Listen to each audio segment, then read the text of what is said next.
Hi guys, it's Zeus_Perseus's uncle, and I am sorry if my voice sounds bad right now. I am currently sick due to my annoying brother, which is kind of why I'm not at school like I should be right now.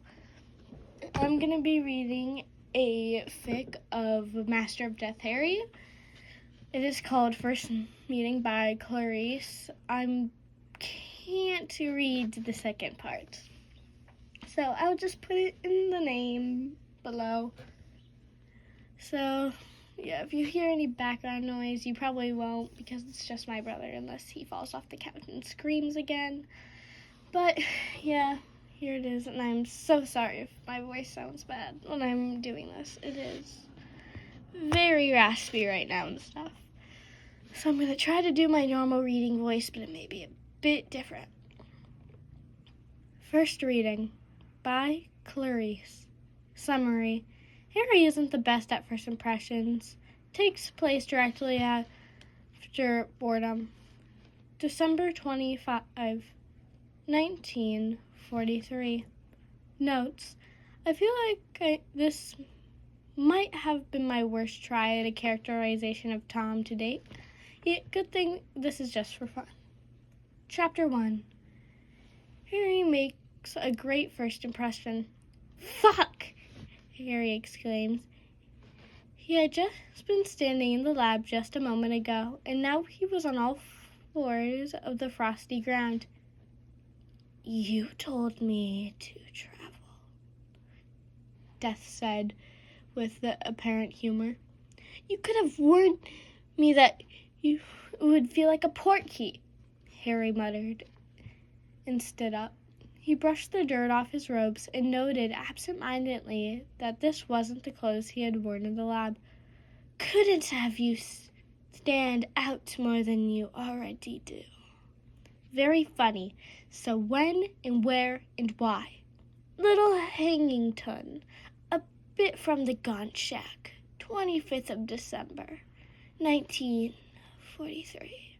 Tom Riddle is here to collect the frame, his uncle, and steal the resurrection stone. Are you limited to travel to where your hollows are? Harry asked curiously. It seemed like information he should have had before they went back in time or moved dimension or whatever they did. Yes. Well, that sucks. Let's steal the resurrection stone then. I've always wondered if the crack makes any difference for its powers, Harry said, and clapped his hands together in a show of determination. So which way is it? Death chuckled, a sound that echoed ominously in the woods that surrounded them. Behind you. Harry spun around, his robes whipping dramatically around him. As Death had said, there was the Gaunt Shack in all its hideous glory. Harry strutted forward towards the snake nailed on the door. Let's test those powers you promised me. He sing-songed and raised a hand. Harry gathered his magic, and as his hand started to glow, he directed it towards the snake while chanting under his breath. It would have been enough to touch it. No need to be dramatic. It's not necromancy without the drama, Harry protested as he studied the now withering snake. Unless he wished it, it would stay alive, but in pain for eternity. Harry let it be and pushed the door open. The two men inside the shack turned at the noise, and Harry found himself with two wands pointed at him. Now, I'm fairly sure you still have a trace on your wand, Tom. Harry tuttered as he entered the filthy shack. I'm quite curious as to where you found a wand, Morphin, since they should have taken yours when you went to Azkaban. Who are you? Tom demanded. A lost traveler, Harry said with a teasing smile. He had known that a young Voldy would be fun. Morphin was yelling at him in Parseltongue, but Harry ignored it. No need to show off all his cards just yet. I don't believe anyone could get lost this far. What do you want? Then you don't believe a lot of things, Harry said, almost giggling. Oh, such fun! I want a stone. Take your pick in the forest instead of trespassing. No, you misunderstood me. I want a Sutton stone that Morphin happens to be wearing on his finger. Harry, he explained, and gestured towards the gaunt ring. He wondrously and non-verbally stunned Morphine as he did. Impressive, Tom breathed, with a new look in his eyes that Harry couldn't be bothered to identify. You can have the stone if you want. You can have the ring if you want. I'm only interested in the stone, Harry offered as he moved to get the ring off Morphin's finger. Tom stopped him with a hand on his shoulder. Now, why would I let you take that? It'll be a lot faster. I don't know how much time you had to talk to Morphin, but I do believe you should go kill your father and grandparents if you haven't yet. Tom's grip on his shoulder got harder. You seem to know an awful lot about me, and I know nothing about you, Tom said with a polite smile. We can't have that, now can we? I didn't expect you to be in more of a hurry. Aren't you spending your break at Hogwarts? How did you get here? Oh, wait, you're head boy. I'm sure you have privileges.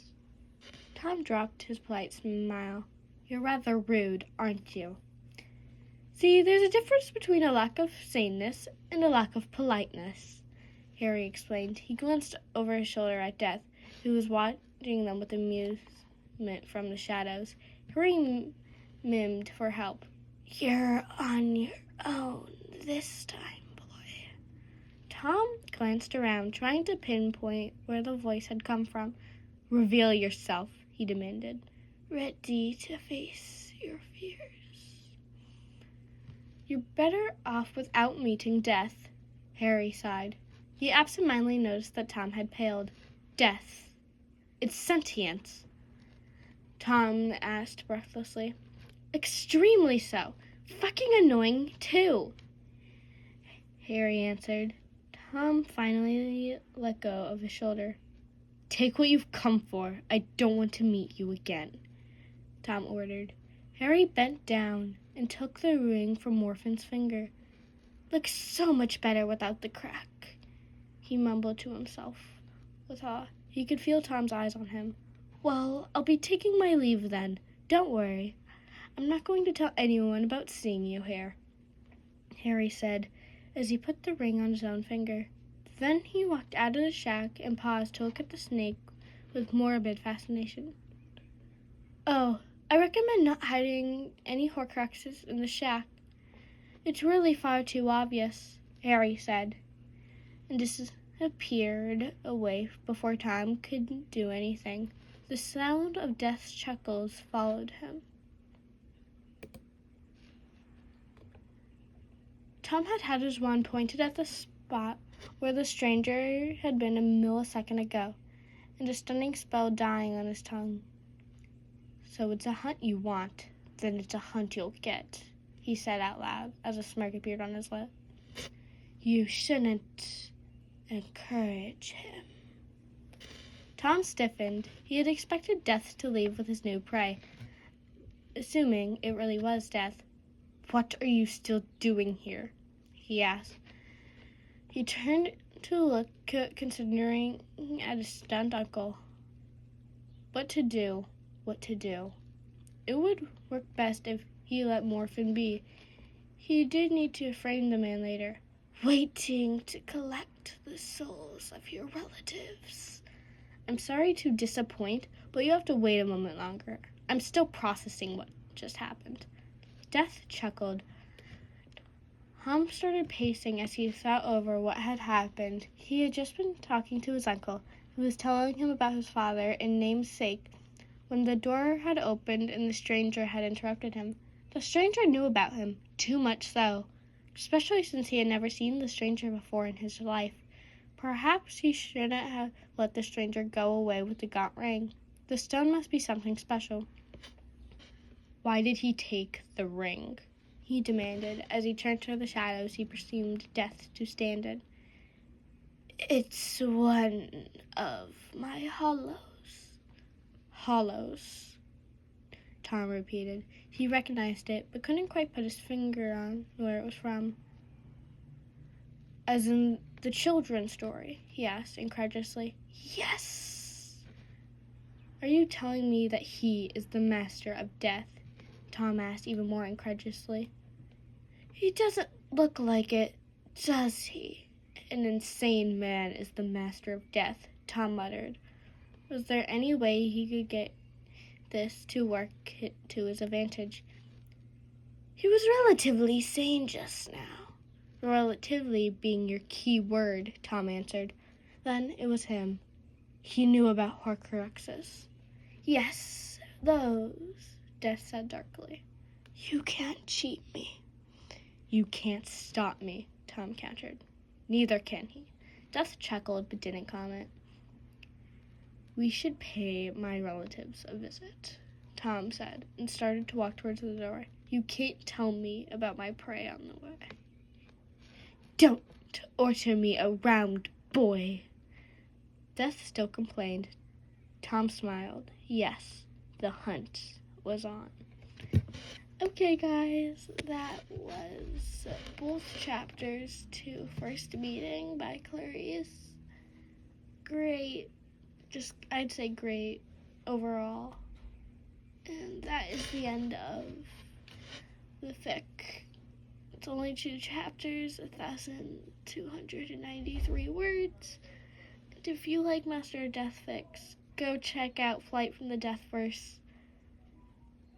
It's a great thing of just fics. It's like death, any type of death really. Necromancer Harry for the tags, Master of Death Harry Potter.